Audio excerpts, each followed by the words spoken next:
এই পুকুরটা হচ্ছে জমিদার আমলের পুকুর।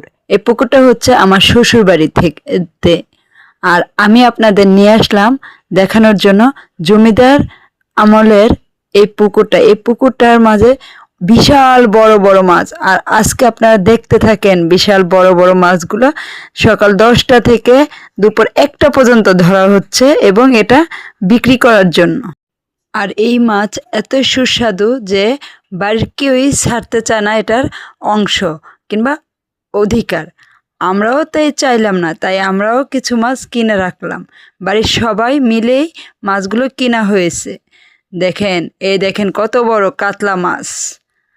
আমিও কিনলাম কাতলা, তেলাপিয়া এবং রুই মাছ কিনলাম। আমি এতগুলো মাছ কখনো একসাথে কাটিনি, আর এত বড় মাছ তো কাটা আমার পক্ষে সম্ভবই না। আমি কখনোই কাটিনি। আজকেই প্রথম আমি এই মাছটা কাটতে বসলাম, বড় মাছটা। কারণ আমার যা বাড়িতে নেই, আর আমার যা নেই, আমার শাশুড়ি একটু অসুস্থ, তাই আমার একাই কাটা লাগবে, তাই আমি একাই কাটলাম মাছগুলো।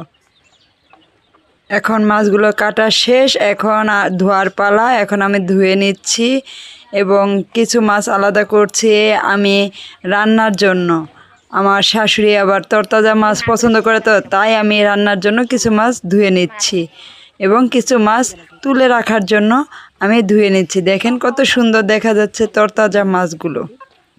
আর মাছ ধুতে ধুতে ভাবছিলাম যে মাছ তো তরকারি রান্না করা যাবে, ভাজা খাওয়া যাবে, কিন্তু মাছের মাথাটা কি করব।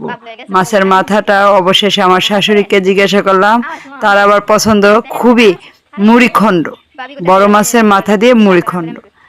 তাই সে যখন বলল যে মুড়িখণ্ড করো, তখন আমি চিন্তা ভাবনা রেখে একপাশে চিন্তা করলাম যে কালকে এটা দিয়ে মুড়িখণ্ড করব। তাই এটা আলাদা করে রেখে দিলাম যে কাল এটা দিয়ে মজা করে মুড়িখণ্ড করা হবে। আজ এ পর্যন্তই। আপনারা আমাদের সাথে থাকেন। ধন্যবাদ।